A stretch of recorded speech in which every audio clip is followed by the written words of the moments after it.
Change is actually a national program that was founded by Healthy Schools Campaign based in Chicago. We have another slide to pull up.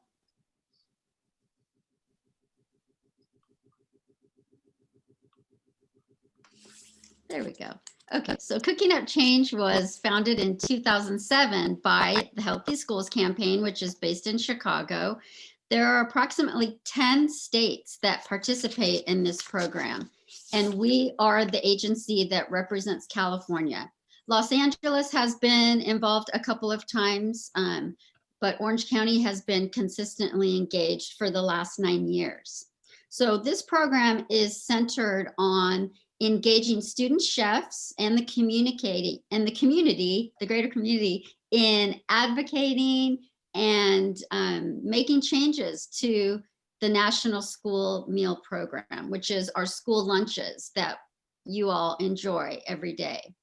So this started in Chicago and has grown to other cities nationally. And Kid Healthy was the first to bring this program and competition to California. Our focus is to engage students in the creation of recipes that can actually be served in the school cafeteria. To date, we have 3 school districts that actually serve some of the recipes and menus that have been created by our students. And we want that to be 100%, but that's a process that we'll continue to work on. Now, under COVID, unfortunately, the competition has been put on hold. So in 2020, we did not have a local competition, but as soon as some of the restrictions are lifted and we can get back into the kitchens in person, we will offer more of this type of programming that you're participating in today. Okay, so without further ado, I am so happy and we are so lucky to have with us today our special guest, Bill Yosses. Welcome, Bill. Hello. Thank you. Bill is a nationally known chef, best known as the former White House executive pastry chef between 2007 and 2014. So that would be under the Bush administration. It was actually Mrs. Laura Bush who hired Bill. And he also had the lucky opportunity to work with the Obama administration. And it was actually Michelle Obama who was very influential in supporting the Cooking Up Change program and improving national school lunches and the overall health and physical activity of our families. Bill is also the owner of the pastry company Palais Perfect Pie, and he'll tell you a little bit more about that, which is based in New York City. He is also a national award winner of the James Beard Award for winner of Outstanding Pastry Chef. Welcome, Bill, and I'll turn it over to you. Thanks so much, Linda. Thank you for that nice introduction. And students, I am so happy to be here. This is the type of thing that I love to do now. I think it's very important for those of us in the industry to connect with the culinary students and to give you a chance to talk to us as well. So I don't want this to be a one-way street. I really want to hear from you about your concerns, about your successes, about your favorite recipes and what you're doing, what you're cooking, and also how you're adapting to our new situation where we all know each other just with little squares on a screen. And that's not entirely new. We all love social media and we're sort of familiar with FaceTime and Skype, etc. But now this has kind of become our whole lives. So it's strange. For a person that's older like me, it's even more strange. Maybe for young people, it just is another day. But the reason I say I love doing these kind of sessions is because I really believe in our industry. I believe in this career. It is the kind of thing that can take you anywhere in the world. And I don't just mean geographically. It can take you, as it did me, into the White House, but all of my colleagues, all the people who were cooking when I first started out, when I was your age, if they wanted to stay in it and they wanted to be successful, they are. They either have their own restaurants, or they run a catering company, or they're private chefs, or they're working for magazines. There's so many ways that food interconnects with business and opportunities, not only here in the United States, but around the world. So we all, every age group, feel very challenged and afraid by this, what's going on, both in the economy and in our community health due to COVID. But we have a light at the end of the tunnel, a vaccine that's coming online soon. And I have no doubt that restaurants and all of the different kinds of food businesses and educational programs will flourish. As Linda mentioned, I was lucky enough to work for Mrs. Obama and her Let's Move campaign, which was designed to really promote food and healthy food as a national policy. And this is a very important thing, because until she signed on to that, we as chefs or we as educators were talking about it. You had people like Alice Waters, or you had people like Michelle Nichon, and they were well known in the food community because they were advocating better quality of food, better quality of agriculture, and better cooking. But they were sort of, they were just, oh, those are those crazy chefs. They're always talking about organic food. But when Mrs. Obama came in, so the office of the First Lady gets a lot more attention than a little cook like me cooking in my little restaurant. So it really put it on a whole nother level. And as Linda also mentioned, she was very supportive of Cooking Up Change. And so I was actually involved in Cooking Up Change when I was there at the White House. I believe it would have been in 2012 or 2013. I'm not sure which. I was trying to find some photographs, but I couldn't find them. And we welcomed the group from Cooking Up Change into the White House. We had a tour of the garden and the White House, and looked at all these great vegetables growing on the South Lawn. As a chef, you can just imagine, it's wonderful to be able to walk out your back door and pick your vegetables or your fruits for what you're cooking that day. So that was a great opportunity. I'll talk a little bit more about that in a moment. So I'm excited to be here. I'm excited to have all of you, and I want you to know you're in the right place. The fact that you took time out to join this session means that you're really dedicated to what you do, to your own success, to your own ability to learn more, to adapt with changes. And frankly, that's all you need to be successful. I can sum it up in one word. It's curiosity. If you maintain curiosity, you will be successful. You're curious about, well, what's this? Okay, they have this bald chef who's going to be on Zoom. Let me check that out.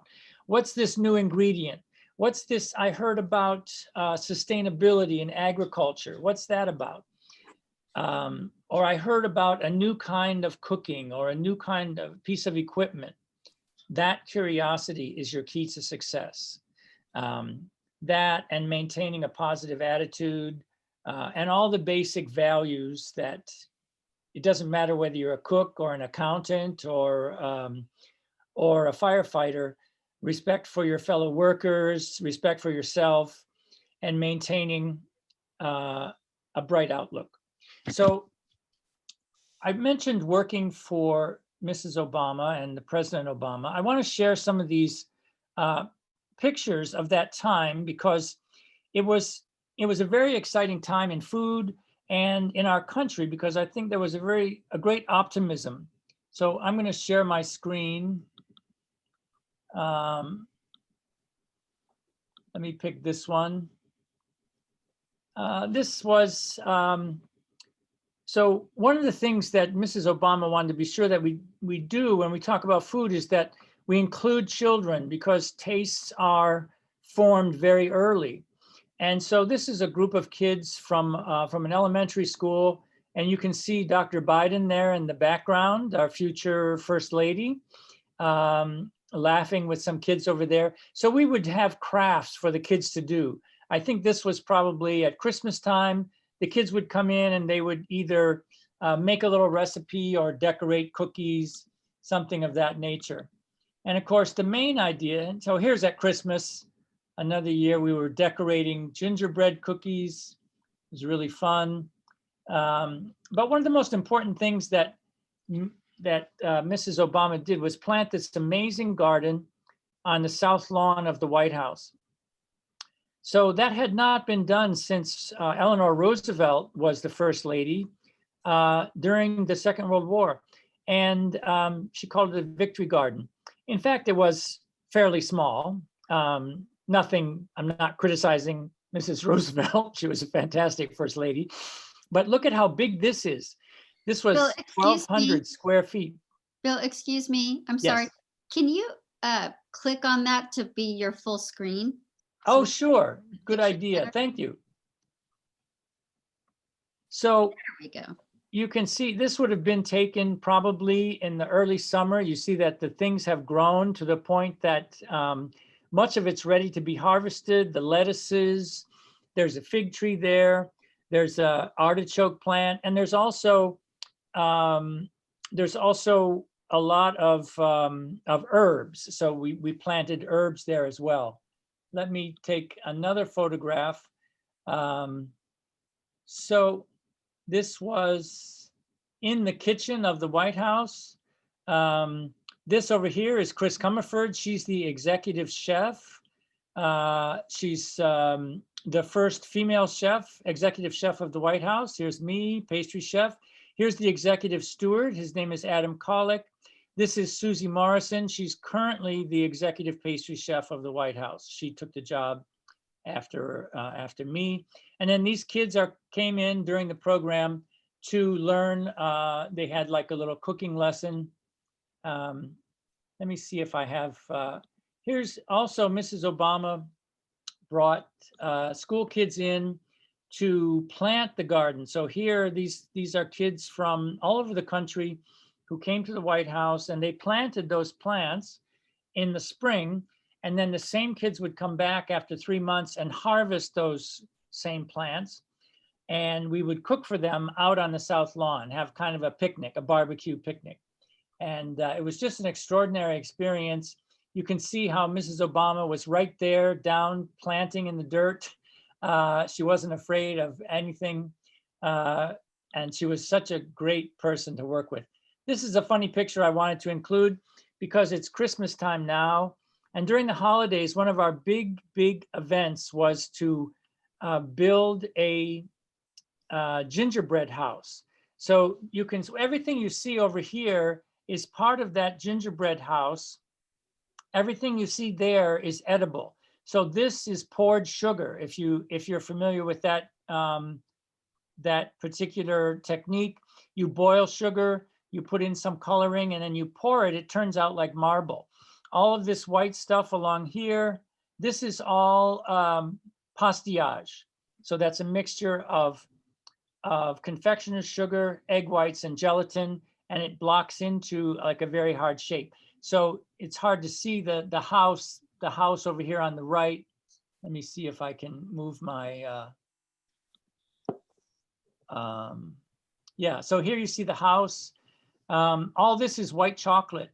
So it's kind of typical in pastry that we try to make decorations out of edible ingredients. This is white chocolate, and inside is gingerbread.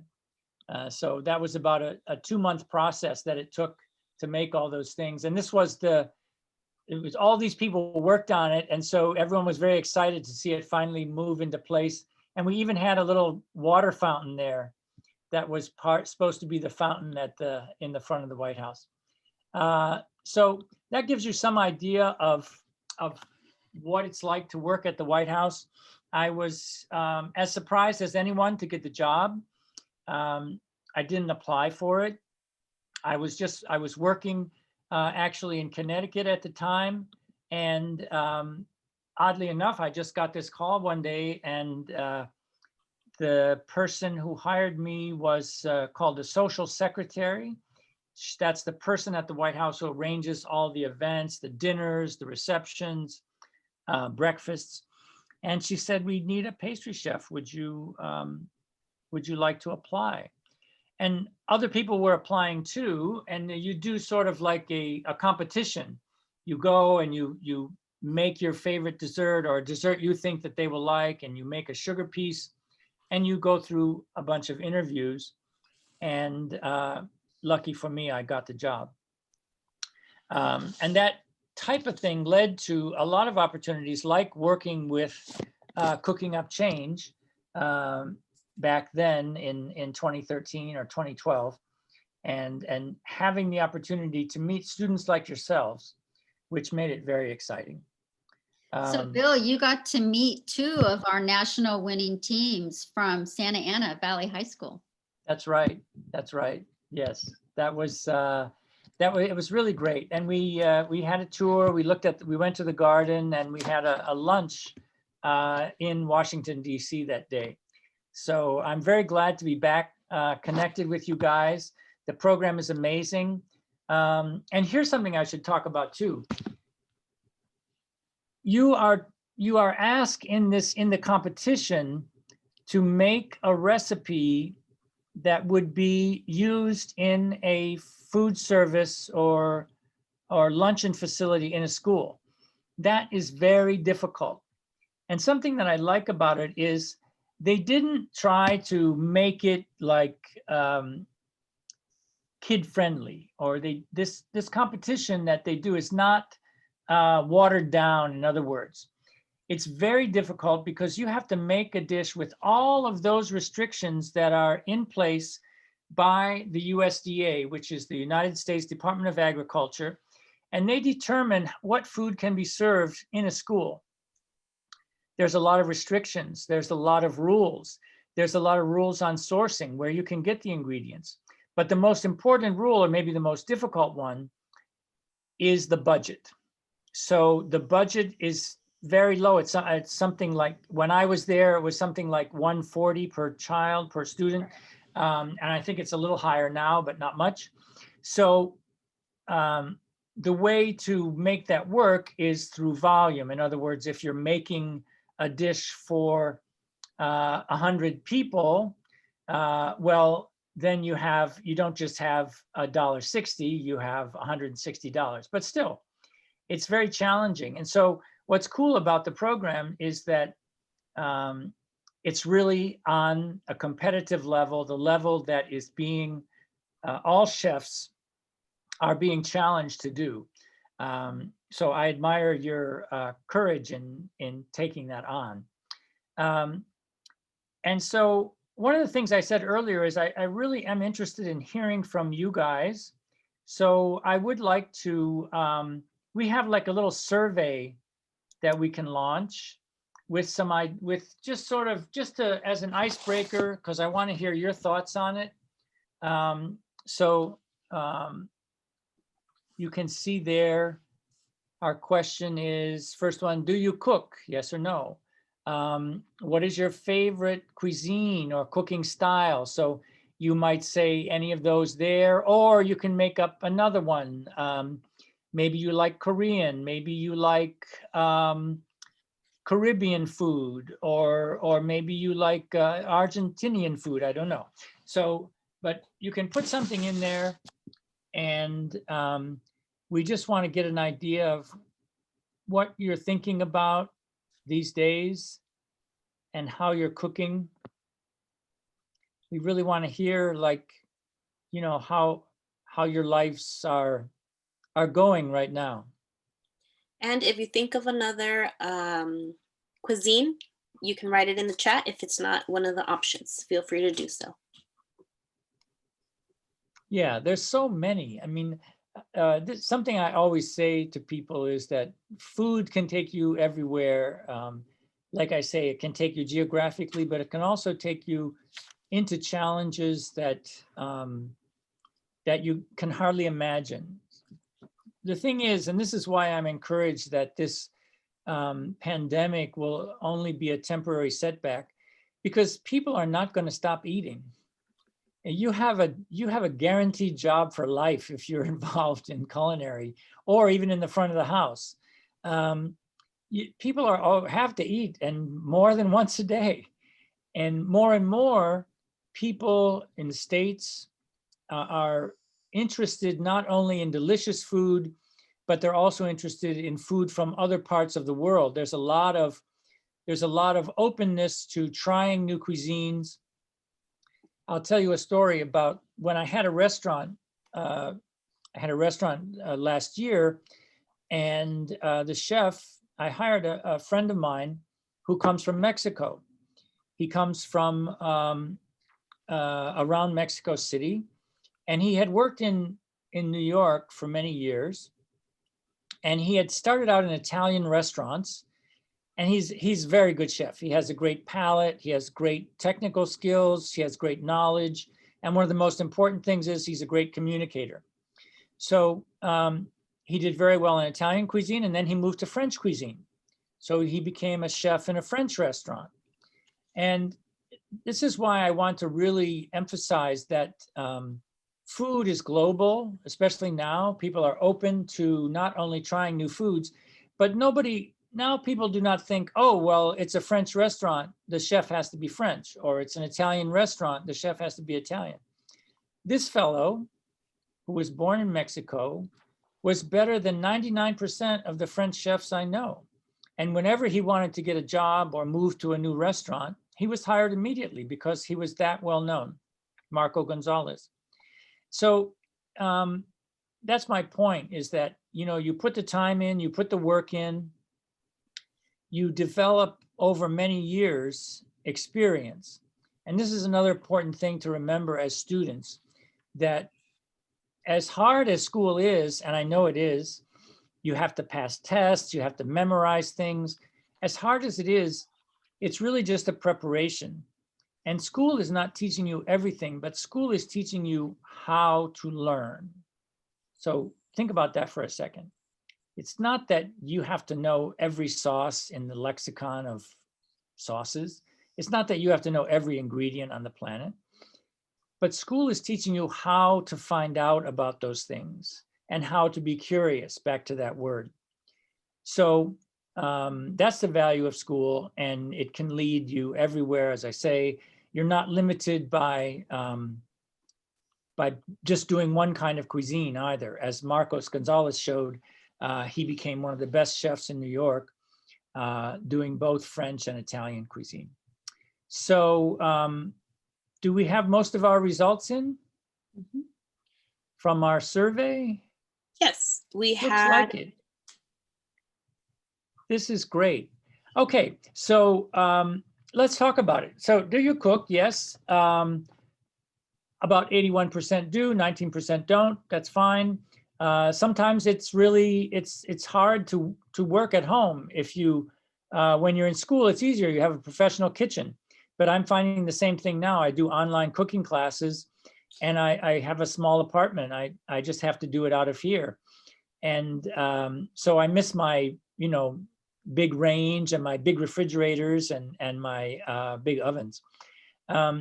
So let's open the chat, or let's maybe raise your hand. I'd like to hear from some of the students about what they enjoy most about cooking. What is it that, inspires you about cooking? Why did you even get into this career? If somebody's brave and wants to volunteer, can we open up the ability to open a mic? Yeah, so if you'd like to share, raise your hand. Or just raise your hand on Find camera. you, and you can unmute. Ladis, I'm going to let you keep an eye, because I can't see all the. Yeah, Nancy and I are looking at the chat, making sure. Okay. Let's see.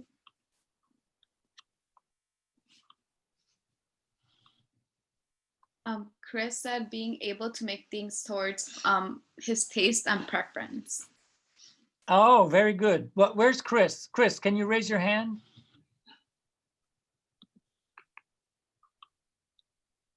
You can also unmute Oh, I yourself. see. Chris, okay, I see you there. Yeah, can you unmute? Let's hear it. I want to hear you. Don't be shy. Hello, my microphone is kind of bad, but I'm able to make things towards how I like it. Like I like my steak overcooked. Yeah, A lot of people don't agree with that, but it's how I would cook mine. no problem. Being able to like I don't like to put onions on things, and a lot of things use onions. Awesome. So this is a very, what Chris said is very important for what we're talking about. And I noticed this so I did this kind of session with a high school in Newark last week. And I was amazed at how students in culinary schools now are really up to date on what's going on in the food business and how they can become a part of it. So I want to talk about something that Chris said about food the way I like it. Okay, we've all heard the expression, the customer is always right. It's true in a way. And we should always in our minds say, well, that's the person who's paying the bills. That's the person who makes the restaurant run smoothly because of the money they spend. But let me say this, if you try to make every customer happy 100% and change your style for every single person that walks in the door, it won't work. You cannot make everyone happy. So I'm not saying you shouldn't try to adjust. We don't want to be arrogant. We don't want to be like the chef who, turns people off by their personality. But you cannot change the menu every time you get a new request. And I saw this in my restaurant. I've seen it for 30 years. Some people love to go out and that's part of their pleasure. Oh, they made it special for me. Yes, to an extent we can. If they want us to take the onions off of a dish that normally has onions and they are not already in the preparation, then of course we do it. But what Chris said is he likes to cook the things that he likes to eat. And as a chef, you should remember that. You should put on your menu things that you like. Don't pretend to like something because the restaurant next door makes it. And don't pretend to make it in a way that that you don't like, but you think somebody else might like it, because somebody else will like it, but a bunch of other people won't. So the only true way to cook, and this is kind of controversial, don't get me wrong on this, is to cook food that you like. And then you will attract customers who like food the way you like it, and they will be devoted to you. I'm not saying you don't adapt if somebody asks for a steak that's rare or black and blue. Yes, we can do that, of course. But you have to have a personality. You have to have a point of view. You have to have, with all your knowledge that you're gaining from your teachers, your culinary teachers, you will be applying that and you will be flexible, but you will have a point of view.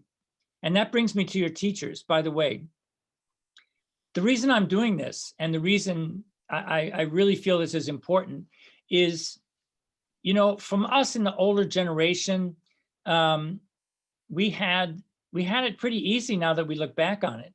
But I really feel devoted to this generation and going through this challenge at a time, such a pivotal moment in your life.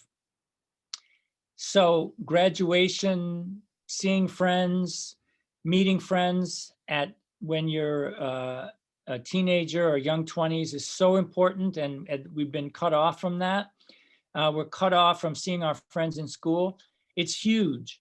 And I think every adult feels a responsibility to really chip in and make sure that students are getting the best education they can. And by meeting people from the industry and hearing from us, and from us hearing from you, even more importantly, we want to support you in this. And I know it's difficult to get passed over on some of those life achievements, the yearbook photo or special dance, whatever it is that schools do. So we're there for you, and we want to be helpful as much as possible. So your teachers, it's difficult for them too. Here in my house, we have one of us is teaching 8th grade math. So that's pretty tough. You can't really, explain on the board. You just have the little screen to talk about. So it's hard for the teachers too. So please be nice to them. They're doing a lot. Okay, I got off the subject. The next question, let's hear from somebody else. Let's hear from somebody else. What do you like about cooking? What's the most exciting thing about cooking? Either raise your hand or. There was a Going to- couple more comments in the Oh, good. chat. Let's One look at from those. Nadaline. Nadaline, where are you? Feel free to unmute yourself and share it out. Yeah. And raise your hands. Oh, I see you, Nadaline. Okay, go ahead. Okay, so what I said that I enjoy about cooking is just like how, well, in class, when we were in school, it's like we all had to work together. So we all like had a different role to do, and like, like just working together in general, like something like amazing that in the end that is just always very good. That's amazing. That's just something I enjoy because thanks to the class that I had with my teacher, who was Mr. Rodriguez, I've been able to learn a lot, and thanks to taking that class, it's just I got to learn something new, and it's something I'm really passionate about. So yeah. Thank Nadaline, you. that's a fantastic answer. I wish I had thought to talk about what you just talked about, because it's one of the most important things in this business. It's a team. You have all that that energy together, working towards a goal. And the goal could be just, finishing a dish together with everybody having input. One person grills, one person is called the entremetier, the person who does the vegetables. One person does the sauce and one person finishes. And you come out with beautiful creations. And building up that team effort and those relationships are some of the best parts of this business. And it's what gets you through a lot of days, is relying on the people that you are working with. And I'll just say one other thing. So look around at the faces that you see on this Zoom call. And believe it or not, you will be seeing these people for the rest of your life. I kid you not. So when I think about the people that I worked with over the last 30 years, there are, not every day, but there are many of them that I knew when I was in culinary school, and I'm still in touch with them. And we still talk about, we don't talk about culinary school, we talk about what we're doing now, which is, interesting stuff that we've grown together, and everybody does something different. So, make good friends, trust, the people that, that you work with, give them a chance to excel like you are. Sometimes they will help you, sometimes you will help them. But the important thing is, you have to be a professional. And I'm not saying that we all have to like everybody that is in our kitchen with us. We don't. But we have to be cordial. We have to be professional. We have to really help the team as one. And I'll tell you one thing that I learned when I was at the White House. Some of the people who work with us are in the military service, the Army, Navy, Air Force. And I was very impressed with how in the armed services, the people help one another, no matter what. And I know some of the people did not like each other. They would, it was obvious, or they would tell me, but they went out of their way to help the person that they didn't get along with, just to make the team stronger. And that's something, I mean, I learned that I was already 50 years old, but that's such an important thing. And it's something we can learn from our people in the armed services, that they really work towards the mission. So we call it the mission. What is the goal? And in a way, they tried to like show each other up, like, especially if they were rivals, they would like, I'm going to do more to help you than you do to help me. And that's how I'm going to show you that I'm better than you. That's an incredible idea. And we don't really see that very often in the private sector, in restaurants. We let our egos get too big. We let, oh, he or she said this and I didn't like that, and so I'm not going to do this. But think about that. And that's a true path to success. Thank So you. Billy, you're so much. talking, oh, Yes. sorry, you're Go talking ahead. about specific skills that you've learned Oh, yes. in your career pathway. So Yes. what skills do you think have served you well besides getting along and cooperating? Yes, those kind of, those are the abstract skills. So following a recipe the first time you do it, following it closely, and repeating the recipe once it's established, producing the same thing over and over. Someone once said, a restaurant doesn't have to be great, it just has to be consistent. And that's very important. You can't send out food that looks different each time, because the people that come back are expecting to see the exact same thing. Now, that doesn't mean that you can't make a new dish. That doesn't mean that you can't make seasonal changes or ingredient changes. But once you establish the recipe and you've put that dish out, put it on the menu, then you must stick to that. And to do that, one of the important things is knife skills. So I wanted to talk about knife skills because I'm sure you've had like a knife sharpening class. You know that there are two things involved in knife sharpening. One is the stone, which has different levels of grit, what we call grit. That's how abrasive it is. And you run your knife across that stone on each side. However, you should not be sharpening your knife too frequently. Once a month, once every 6 weeks, you should sharpen it on a stone. But the other times you use the honing steel. The honing steel is that, I'm here in my bedroom, I don't have one. But the honing steel is that straight line of steel that has grooves on it going vertically, and you pull that across the blade of your knife. And what that does is it removes the burrs, B-U-R-R-S. So burrs are these little carbon or stainless steel nodules that form on a knife and dull the knife.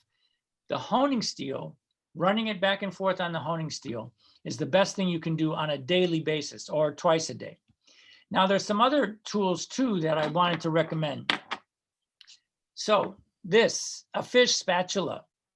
We call it a fish spatula because it has these holes in it, and also because it is extremely thin. You can see how if I put it to the camera right parallel, you can barely see it. It's extremely thin, and that's important for getting up under the fish without breaking the skin. But not only for fish, this is also good in pastry, because we all use these silpats now, these silicone mats that we cook on. This, if you have caramel cooking on that, this is very good for getting caramel or a biscuit, a genoise off of those things. The other thing that you probably know this already, but I just want to emphasize, a thermometer, a probe thermometer. It's a health department regulation, but often we say, oh, well, the health department was here last week. I don't have to carry this. They're not going to be back for 6 months. No, this is very, very important. So for one thing, it's the best way to test the doneness of a roast, whether it's a leg of lamb, a turkey, a chicken. You want to know that temperature because that's part of food safety. And as you know, there are different temperatures for different levels of doneness, but it also is geared to the fact that bacteria really only grows between 90 degrees to 140 degrees Fahrenheit. In between those levels, that's when bacteria can grow. Now, sometimes that's helpful. If we're making bread, we want the bread, the dough to be warm because that yeast grows at that temperature. If we're making yogurt, same thing. But once the product gets where you want it, then you want to know that, for example, the center of that, your pork, for example, is well over 140. That's why you need this. Okay, another thing. This is the type of vegetable peeler that I like. So you have those kind in the home where it's just like a long spike with 2 blades on it. This is faster and safer. You get a better grip. You can go over a potato or a carrot or whatever you're peeling quickly and safely. Something everyone should have, whether you're in pastry or garde-manger or saucier, is a melon baller. So of course, this is great for balling melons. It's also good for a lot of other things. Say you cut a tomato in half and you want to get rid of the seeds, which we often do because the seeds become sort of bitter. You can use a small version of this. You can use this melon baller, cut the tomato in half, and then you dig into where the seeds are, and this pulls them out very efficiently. Now, some people like tomato seeds. You can save them and dry them. They do a certain thing. Here's something also, one of the most important tools in the kitchen, a scissors. We think our knives are important, and they are, but this is a very practical thing for herbs, for cutting off the edge of, I don't know, crepes. Don't forget to use your scissors. They're safe, they're effective, and they do a lot of, for example, kale. If you are cutting out the rib, a thick rib from the kale, you use the scissors, it's much faster. So those are just a couple tools I want to introduce and make you aware of them. So let's open it up again with, maybe we have another survey we're going to do, but before we do that, let's open it to general questions. I feel like people have a lot to say. So let's hear it, students. Tell me what's on your mind. No question is. Audrey, I have a question. How did you make your way up to become a chef in the White House? That's an excellent question. So Audrey, I had no idea ever when I was in culinary school that I would do anything other than I just knew I wanted to cook. And that's all you have to know. I mean, it just comes down to the skills and, you know, dedication to your craft. So number one, chefs older than me at the time said to me a few things and I listened to them. They said, always work in the best place you can. So what does that mean? That means that sometimes when we get out of culinary school, there might be 2 jobs or 3 jobs being offered, and one job pays better than another. I understand economic hardships, but in general, it's better to choose the better job in terms of the work, the better restaurant, the better standards, the better people to work with. Don't be lured by, you know, a so-called high salary in the beginning. Look, in this business, everybody, all of you are going to make money. Believe me, all of you are going to make bank because food in America now is at its peak. And when you have the experience, give it like 4 or 5 years. After 4 or 5 years, then you can start to look for a salary that's more elevated. But even then, even when you're, you know, ready to be a sous chef or a saucier or an executive chef, you still need to choose the best restaurant. And by that, I mean the best quality, not necessarily the highest paying, because sometimes the highest paying just means that you will be doing more volume, which is fine. There's nothing wrong with volume. I worked at Tavern on the Green. We did, for brunches on Saturday, we did 3,000 customers. And that's useful because if you become a chef for banquets, you need to do banquets. then you need to know how to produce all that food in a timely manner. But I didn't stay there that long because I didn't feel I was growing in my job. So I'm still trying to answer your question, Audrey. I haven't forgotten you. So what I'm saying is, I tried to learn the job as best I could, and then the jobs will come to you. Nobody can foresee that, you will be offered a job at this restaurant or that restaurant or this, agency or that agency, but they will come. And what you try to do is, in your field, try to get a broad range of experience. That's the other thing that chefs told me when I was starting out. In other words, you want to spend some time in garde-manger. That's the cold part of the kitchen. So maybe you will make interesting salads. Maybe you'll make terrines, or you'll make marinated fish or sushi. Good to have that out of the way. Then you want to work on the line somewhat, on the grill or on the flat top, learning how to saute. Spend some time there. And I don't mean 6 months. Once you're in those important positions, you should stay a year. And then dessert. Even if you're not going to be a dessert chef, try to spend some time in a bakery or dessert kitchen and learn as much as you can so you have a full range. Because later, when you're the executive chef, you want to be able to work with the pastry chef and speak about, your style, his style or her style, and what your, how you see it fitting in with the main courses. Once you have that experience and confidence, the jobs will come to you. And they might call you for the White House. They might call you for Buckingham Palace. Who knows? We have a couple more questions. Yeah, let's go. You talked about culinary school a little bit. Was there anything you struggled with in culinary school?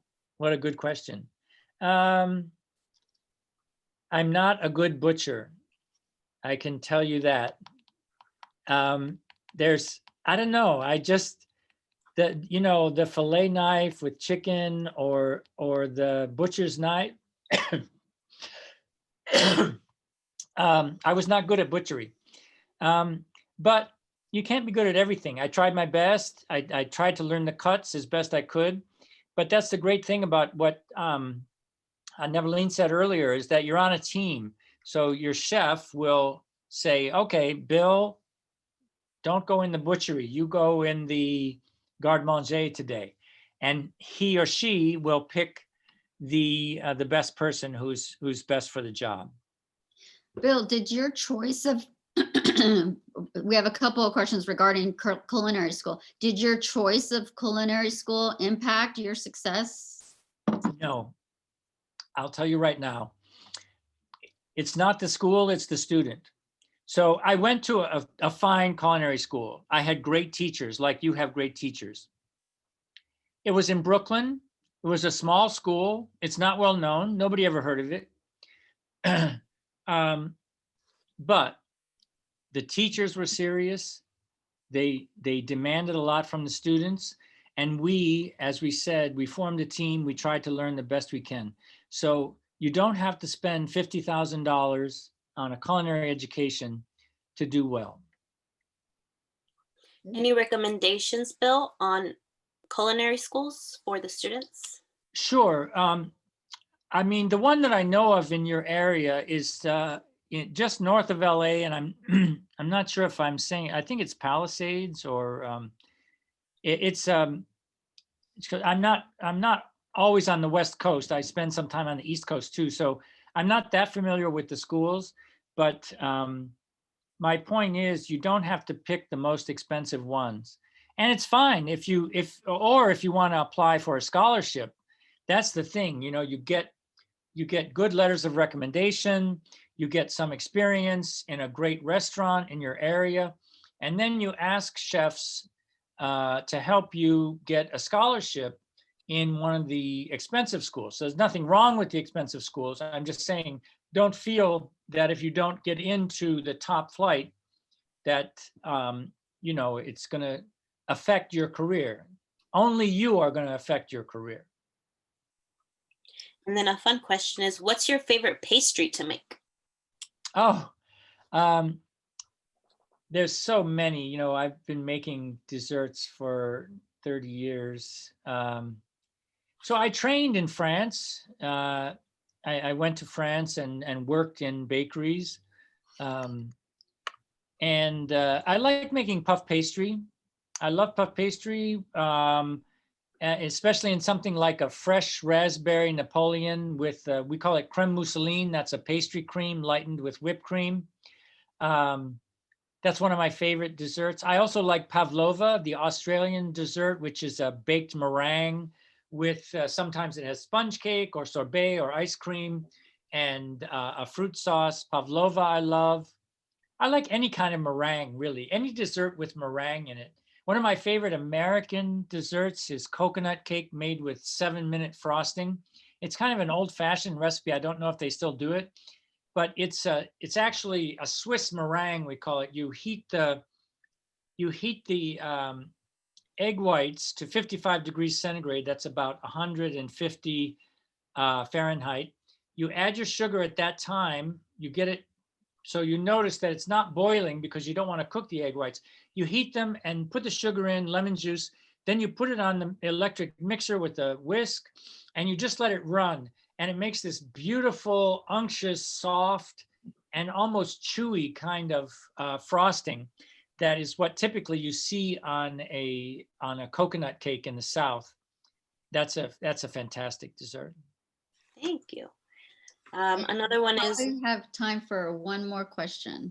Oh my gosh, time flies. I know. Go ahead. what inspired you to become a pastry chef? Oh, And- good question. Excellent. So, and by the way, I can stay a little bit longer if there are questions still. I'm happy to stay on. I don't know if the students have class next or what, but ingredients. The quick answer is ingredients. I like the culture of the kitchen. I like the teamwork that you mentioned earlier, Audrey, and camaraderie. I like the smells of the kitchen.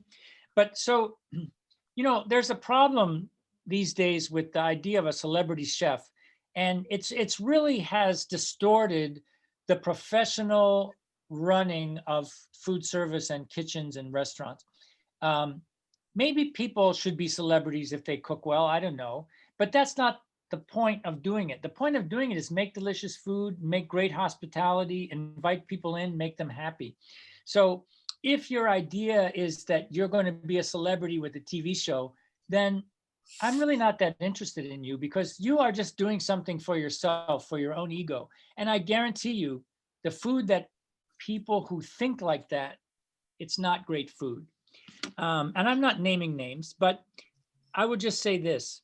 What made me interested in being a chef was the ingredients, was going to farmers markets and seeing these farmers that brought these incredible foods to be able to work with right out of the ground, so fresh, so tasty. And so using those ingredients, being humble as a chef and as a person, and thinking the best thing I can do with this ingredient is really not ruin it. So yes, it has to be cooked. Yes, it should be peeled. Yes, it should be chopped. But in many times, we just want to do the least amount to these products. In other words, not process them and try to never use processed food as much as possible.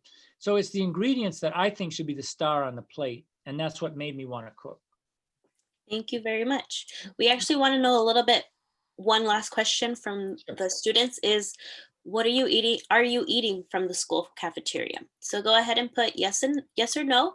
I'll give you some time to answer that. It's anonymous, so it won't show who answered what, but maybe the last 2 minutes while they answer that, you can mention what is the most stressful part about working in the kitchen.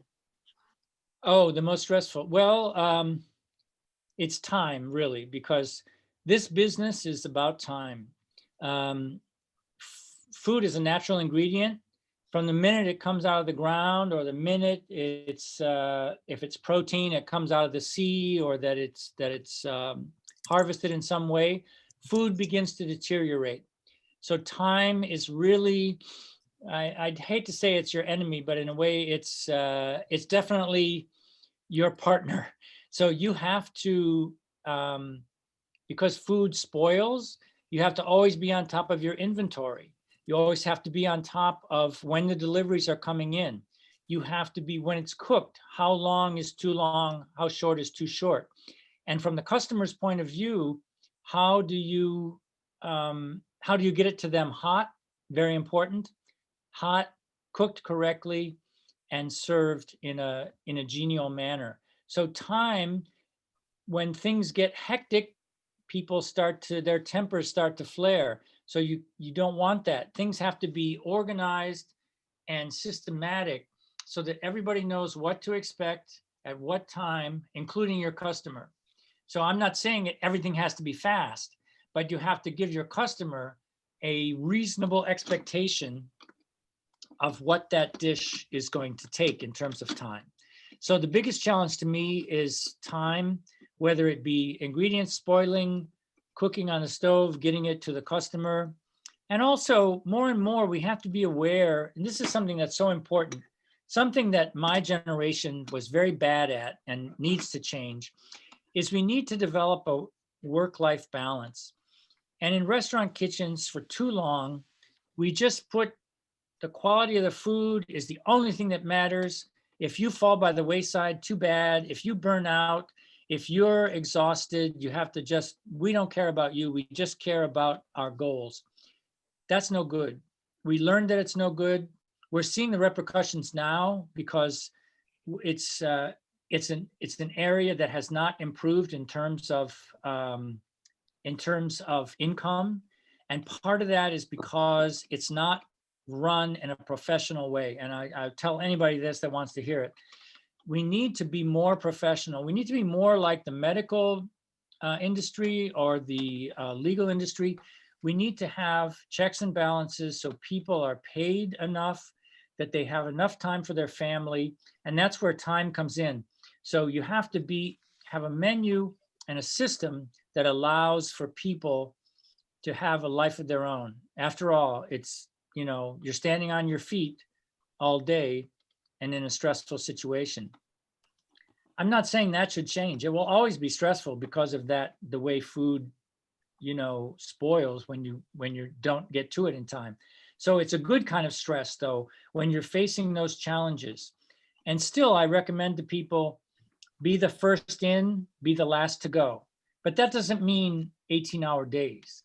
That means if you're scheduled from 8 to 4, be there at 7:45, have your uniform on, be ready and working a few minutes before. And don't start to put things away at 3:55 if you're there until 4. Give a full day. And sometimes you might be asked to work overtime. That's a good thing. That means you have customers. That means people like your food. That means you're doing a good job. So that's important too, is make a commitment. It's not the kind of job to do just punch a clock. You'll be unhappy. If that's how you see what you're doing, you won't like it, I guarantee you.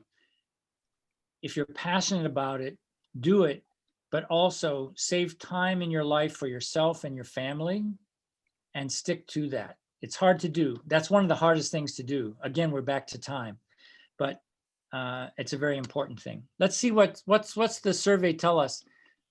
Most people are not eating from the school cafeteria.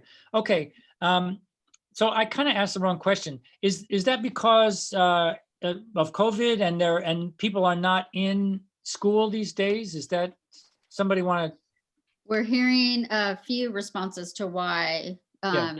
the food is microwaved and frozen, no flavor, bland, and Oh, concerns with COVID. okay. So school food. I will just say everything you've said there is true. The students who said that is true. Remember that the food service employees are doing the best with what they have. I wish they had more. Mrs. Obama worked hard to get them more. But remember, $1.60, because you're business people now. You are, in the business.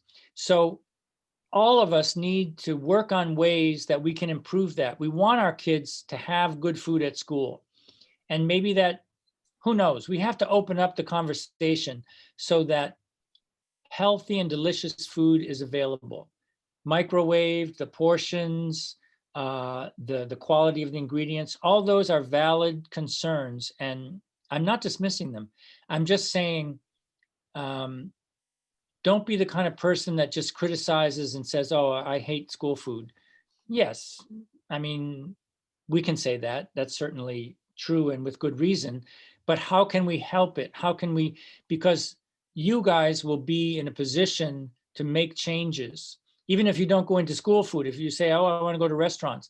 Well, if you're doing a restaurant or catering or private chefing, make yourself available to give back to the community. Make yourself available to, talk to the students, to let them know that they can have input. I know in your schools, there's a chance many times for students to give input, to say what they would like to see. And if it can be done, it's done. We're coming into a new administration, a new president, a new vaccine. So I think there's a lot of optimism. And I know that President-elect Biden and Dr. Biden will continue trying to improve the way food is grown, made, and served in our country. So be part of it. That's all I'm asking. I That's remember the my school premise. lunches. Yes, The premise of Cooking Up Change, student voices for yes. better school food. So on that note, before everyone has to exit or anyone who needs to exit, can I ask a favor? Can I get you all to put your face in the screen as much as possible so that I can get a photo of you? Because I would love to share with Oh, cool. social media what we did here today. So I'm doing screen 1. So everyone put your head, see how big my head is in the screen. Can you try to do that? 1, 2, 3. Okay, I'm going to do page 2 now. We have 3 pages Okay. of participants. So exciting. That's great. Okay, Okay. put your head in the screen. Wait, we're missing some. Wait.